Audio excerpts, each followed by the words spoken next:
যেদিন পুত্র মারা যায় তখন পুত্র মারা যায়, বাবা থাকতে পুত্র মারা যায়, ব্রহ্ম হত্যা পাপ না থাকলে পুত্র মারা যেতে পারে না। এই জেনে রাখবেন, যে বাবা জীবিত থাকতে তার পুত্র মারা যায়, জানতে হবে পূর্বজন্মে ব্রহ্ম হত্যা পাপ আছে, তাই তার পুত্র মারা গেছে। এখন অনেকে বলবেন আপনার তো বিয়ে করেনি, ছেলে মেয়ে হয়নি, তাই এত বড় কথা বলেন। না, এই জন্য বলছি না, শাস্ত্র বলছে। অর্থাৎ পিতার সম্মুখে পুত্র কখনো মারা যেতে পারে না। তাহলে পূর্বজন্মের পাপ না থাকলে এই জন্মে আমার পুত্র চলে যেতে পারে না, পূর্বজন্মের পাপ আছে। আমরা জন্মান্তরবাদ বিশ্বাসী। সনাতন ধর্ম কি জন্মান্তরবাদ বিশ্বাসী কিনা? অন্য ধর্ম মানুক মানুক না মানে না মানুক আমার কিচ্ছু আসে যায় না, কিন্তু আমি সনাতনে জন্মগ্রহণ করেছি, আমার সনাতনে জন্মান্তরবাদ আছে কিনা? যদি না থাকে জিজ্ঞাসা করবেন যারা জন্মান্তরবাদ মানে না, তাই কি একজন জিজ্ঞাসা করবেন আত্মার সৃষ্টি তো একসাথে নাকি? তা জন্মান্তরবাদ যদি না মানো, একটা কানা হয়েছে, একটা ন্যাংরা, একটা কোড়া হয়েছে কেন? বাপ মার কারণে। হ্যাঁ বেটা, বাপ মার কারণে হবে, ও কষ্ট পাবে কেন? বাপ মা পুরা হতো, ও পাই ঠিক। তাহলে এখানে কি জন্মান্তরবাদ আছে? আগামী জন্মে যা, গত জন্মে যা করেছে এই জন্মে তার শাস্তি ভোগ করতে হবে। তো রাজা নিমি পাপ কার্য করলেন, পাপের ফলে তার পুত্র মারা গেলেন। আর্য মহর্ষিদের কাছে গেলেন, আমার এখন করণীয় কি? আর্য মহর্ষিরা ধার্য করলেন, হে রাজা নিমি, পরিবর্ণনা এই পাপ থেকে মুক্ত পাইতে হইলে শ্রদ্ধার সহিত দান করিতে হবে। তখন দান করলেন। শ্রাদ্ধের 3 ভাগের 2 ভাগই হচ্ছে দানের মন্ত্র। ভূমি দান করো, বস্ত্র দান করো, লেপদোষক দান করো, চৌকি দান করো, খাট দান করো। কি দান আছে কিনা? এই আছে কিনা? যদি বড়লোক বাড়ি হয় তাহলে সুশিয়ে খাওয়ার ভালো কায়দা হয়। এক শ্রাদ্ধতে 1 বছর কাটানো যায়। যদি ভালো ব্যবসায়িক বাড়ি পায় দেখবেন ফর্দ বড় করে দেয়। আর যদি গরিব মানুষের শ্রাদ্ধ হয় তো একটু কম দেয়, দেয় না? তাহলে কি এখন শ্রাদ্ধের মধ্যেও কি ছোট বড় আছে নাকি? আছে না? যাই করতারা কথা বলেন না কেন? তাহলে আমরা সনাতনী, আমাদের মত থাকবে কয়টা? কয়টা? আমরা সনাতনী, শ্রাদ্ধ থাকবে কয় ভাগে? কয় ভাগে? তাহলে যারা 11 দিন মানে না ওদের বাড়ি গিয়ে খাওয়াও যাবে না। কথাটা বোঝেননি? কারণ ওরা তো আমার প্রভুকেই মানে না। মহাপ্রভুকে যারা মানে না তাদের সাথে আমাদের কোনো সম্পর্ক থাকতে পারে না। পরিষ্কার। তাহলে এইবার 13 দিনের কোন শ্রাদ্ধ আগে করেছে, এটা বর্ণবাদের কারণে করেছে, কিন্তু এখন আমরা ওটা মানি না, নাকি? বাবা পাঠক বাবারা বললেন তো মাঝে মাঝে। এইবার বলছে কোন দিনে মাছ দেওয়া যায়? শ্রাদ্ধের উদ্দেশ্যে কোনো মৎস্য দান করা বৈধ নয় এই কলির যুগে। অন্য যুগে মাংস দেওয়া ছিল, অন্য যুগে মাংস দিয়ে শ্রাদ্ধ কার্য ছিল। আচ্ছা, আপনাদের কাছে একটা কথা বলি, ঈশ্বর চাচা এক সময় আমাদের প্রধানমন্ত্রী ছিল না? তাই ছিল কিনা? ঘোষণা দিয়েছিল 6 ইঞ্চি পাট নেবে। আমরাও সেই সময় ছোট ছোট পাট চাক দিয়ে বেচছিলাম, কাঁঠাল কিনে খাইছিলাম, আমার মনে আছে। আচ্ছা, তাহলে এখন বলুন, এখন যদি ঈশ্বর চাচার আইন মানতে যান হবে? হবে? এখন কারণ মানবেন?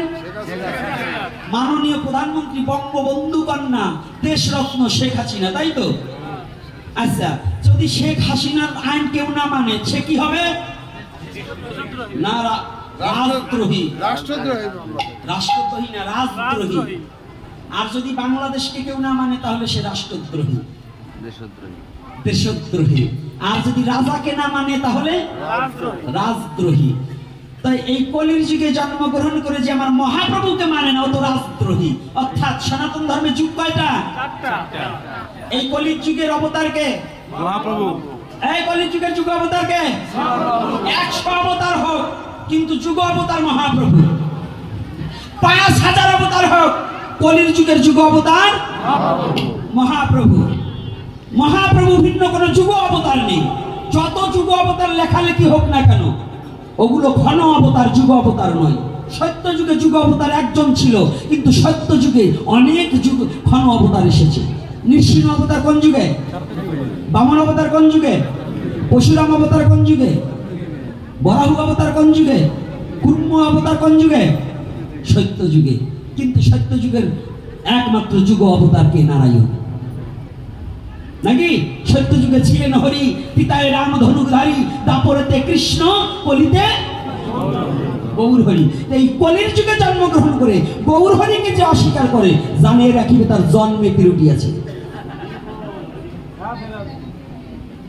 কারণ কলির যুগে জন্মগ্রহণ করে আমার মহাপ্রভুকে অস্বীকার করার মতো যোগ্যতা, ধৃষ্টতা পৃথিবীতে কারো নাই। তাহলে কলির যুগে আইন প্রণয়ন করছে মহাপ্রভু। কি করেছে? আপনি অন্যদিন মৎস্য খান, কোনো আপত্তি নাই, কিন্তু মা বাবার শ্রাদ্ধে মৎস্য দেওয়া এটা মহাপ্রভু নিষিদ্ধ করেছে। আপনি খান, আপনাকে খেতে নিষেধ করবো না। আবার চৌতারাটা পাইছে, খাওয়া ছাড়বে না, ঘুরেই খাবো। কয় কি? কয় শ্রাদ্ধে না দাও, না দাও, 13 দিনে মৎস্য মুক্ত করতে হয়, নাহলে জাত গোষ্ঠীতে খাতি পারবে না। ওরে কায়দা রে। আবার এখন আর এক জায়গায় দেখছি, আমার বাবাও তো মারা গেছিল, কয় ওই 13 দিনে ওই ধরা খুলতে হয়। আবার তো ওই ব্রাহ্মণের পা তেল হলুদ দিয়ে তারপরে ওই মাছ খাতি হয়। তাই তেল হলুদ যদি ব্রাহ্মণের পায়ে দেবো, এই তেল হলুদ দিয়ে মাছ মেখে বাঁচে না? বাবা কি বাঁচে? সব মাছ তেল লবণ হলুদ মাখি বাঁচে না? তেল আর হলুদ যদি ব্রাহ্মণের চরণে দিয়ে কি করতে হয়, আমার স্নান করে আসতে হয়, তো ওই চরণ দিকে কাইটে বাইরে খাবো। যারা এইরকম বুদ্ধি করে, এই করতে হবে। এই বুদ্ধি ছাড়া এই সমাজ এখন সংস্কার হবে না। এই যুব সমাজ কোন রকম অপসংস্কৃতি এবং সনাতন ধর্মে যাহা অমঙ্গলকারক শাস্ত্র, ওটা মানা যাবে না। মন কল্পিত শাস্ত্রের মধ্যে ঢুকিয়ে দেওয়া আছে কিছু কিছু কথা, ওগুলো আমরা গ্রহণ করব না। আজকাল কিছু লোক বেরিয়েছে, দেখবেন ইউটিউবে, জম্পের পণ্ডিত, এইটা মনুসংহিতায় লিখি আছে। হ্যাঁ বেটা, মনুসংহিতা খালি তোর জুইতের কথা লেখছে নাকি? আর যা লেখছে তা মানবি না? মনুসংহিতে তারও কিছু লেখছে, সেটা মানবি না? মানে ওনার যেটা জুইতে হবে ওইটা ফ্লাশ করে কয় মনুসংহিতায় লিখি আছে। তাই মনুসংহিতায় লিখেছে, মনুসংহিতায় যা যা লেখা আছে তুমি তাই অন্যটা কি করো কিনা? এই কলির যুগের যুগ অবতারকে শ্রীকৃষ্ণ চৈতন্য মহাপ্রভু। তাই এই মহাপ্রভুর যুগে শ্রাদ্ধে মৎস্য দেওয়া বৈধ না অবৈধ? বৈধ না অবৈধ? অবৈধ। আচ্ছা, যারা এই মহাপ্রভুর আইন মানেন তারা একটু হাত তুলুন। কারা কারা মহাপ্রভুকে মানেন? না মান। এরপরে তাই দীপক গান। এই বাবা তুমি চেনো, তোমাদের এই এলাকায় দেখবা যে কটা হাত তুলছে, মা বাবা বললে শ্রাদ্ধে মাছ দেয় কিনা? এই যে কটা হাত তুলছে, মা বাবা শ্রাদ্ধে মাছ দেয়, তাহলে মহাপ্রভুকে মানে না। গোপীনাথের কথা তালে তালে সবাই হাত করলে কাজ হবে না, পেশায় দিছি আজকে বুঝে না বাড়িতে। আজকে করতে দেবো, 13 দিন পরে বুঝবেন ব্যথাটা, আজকে বুঝবেন না। 13 দিন পরে বুঝবেন ব্যথাটা কোন জায়গায়। কারণ আজকে করতে দিলাম উদ্দেশ্য, আগে বলছি মহাপ্রভুকে মানেন কারা কারা। যদি এখন মৎস্য দান, তাহলে তো মহাপ্রভুকে মানেন না। মহাপ্রভু নিষেধ করছে, কি নিষেধ করছে না? কি করছে? নিষেধ করছে তো। আপনি অন্যদিন খান, আমি মাছ খেতে আপনাকে নিষেধ করবো না। ওই বসে বেটা আবার কয় যে আমারও টাকা আছে, আমরা ছাড়বো না। দেখছি আজকে আমার কিছু পাগল আসছে অনেক